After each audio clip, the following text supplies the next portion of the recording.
మరి 3 నెలలకు ఒక్కోసారి కనీసం మీటింగ్ పెట్టే ఆనవాయితీ అనేది ఉండేది మనకు. మరి 16 నెలల నుంచి కూడా ఇంతవరకు కూడా ఒక పబ్లిక్ మీటింగ్ ఉన్న ఉద్దేశంతో ఈ మీటింగ్ పెట్టాలని అనుకుంటున్నాం మేము. మరి ఈ మీటింగ్ కూడా రేపు జరగబోయే జన సమీకరణ కోసం వాస్తవంగా నిన్న జరిగిన నిన్ననే కనీసం ఈ మీటింగ్ ఏర్పాటు నిన్ననే ఫోన్ చేశారు సెక్రటరీ గారు. చేస్తే అనుకోకుండా వాస్తవంగా అనుకోకుండా 500 మంది వచ్చింది.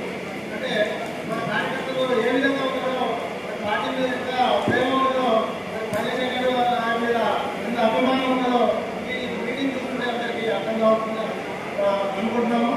మరి రేపు జరగబోయే కార్యక్రమాన్ని కూడా మరి ఇదే విధంగా అనుకోకుండా చాలా ప్రశ్న వచ్చింది కాబట్టి జన రాకుండా ఉండొచ్చు, కార్యకర్తలు రాకుండా ఉండొచ్చు, లేకపోతే ఇప్పుడు 15 మంది కార్యక్రమానికి వచ్చే అవకాశం ఉండేది.